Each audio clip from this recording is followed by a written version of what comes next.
Well, the early access build of 2XKO is just around the corner, and already we have been getting a lot of new information on just what to expect, including some big updates to the core gameplay and balancing, a blowout of new skins and cosmetics, and some other cool little surprises as well. So jumping right on in with some housekeeping, the closed beta build of the game will be ending on October 3rd at 9 p.m. Pacific time or midnight Eastern time, and the game will be closed until early access begins on October the 7th at 8 a.m. Pacific time and 11 a.m. Eastern time. Worth noting though that you will still be able to play the game offline during that downtime. So, what is actually new with the early access build? Well, for starters, there's been a huge drop of new skins revealed for the game, as this will be the first time that the store will be open up for real money purchases, of course, and they aren't playing around with some big fan favorites already. We'll be getting new arcane versions of Vi, Jinx, and Echo,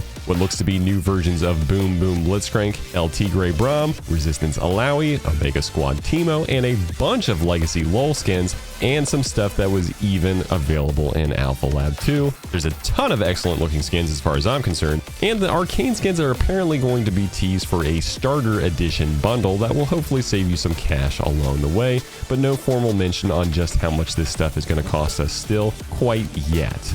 There will also be a medieval fantasy style themed battle pass as well that appears to also bring the Firelight Run Zaun stage to the closed beta build of the game, and a bunch of new avatar cosmetics as well.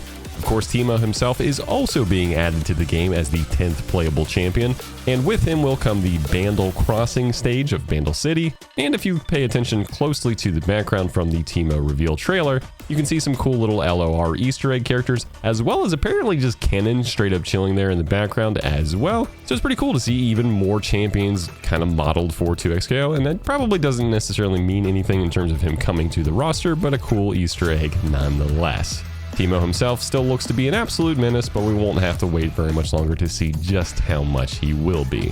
But additional to all these cosmetics, there's also a ton of core gameplay and balance changes coming to 2XKO as well, including fixes to the ranked placement matches and matchmaking, which was something that I was a bit critical of myself, so nice to hear that already getting addressed. The previously teased combo trials are going to be here, a brand new frame data meter apparently being added that looks to be just about like the Street Fighter 6 version, and of course champion and fuse balancing as well. Yahozi took to Twitter to tease a bunch of these balance changes like nerfs to double down and 2x assist fuses, even more Yasuo nerfs that he probably still deserves, and much more already, with even more coming soon. So apparently they're going to do a small balance pass with early access, and then another one maybe a couple weeks after the line, which is probably a concession to the fact that EVO France is right around the corner, so they don't want to mess with too much stuff quite yet and kind of mess with those competitors that are just about a week away from this early access build.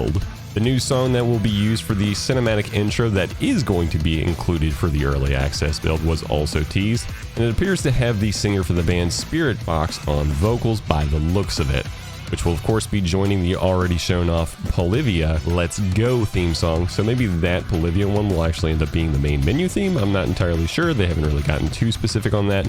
Now, some kind of bitter news for some that might not be too thrilled to hear about this. It was actually confirmed by Unconkable via a Tokyo Game Show interview that Katarina is actually not in active development right now. We knew that she had been sort of reworked and wasn't going to be part of the base roster, but now it actually seems like she's just not even being worked on at all, and it's a bit of a shame. I mean, I would personally like to see Katarina in the game. My personal hope would still be sometime in the year one of the game, because she would be a cool one to see, and especially because we've already seen her sort of teased for so long, it would be nice to see her finally come to fruition.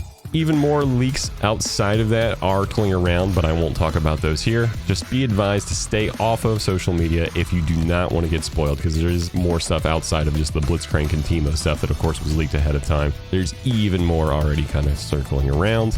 And with all of that said, it looks like we're actually going to be getting even more information and a full-on breakdown on October 6th before the early access build goes live the next day on October 7th.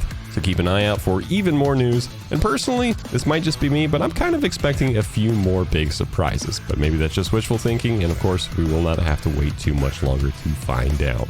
But anyway, I'll be back to streaming sometime around when early access goes live, and of course back with more videos sometime soon. So thank you all so very much as always for watching, and I'll catch you on the next one.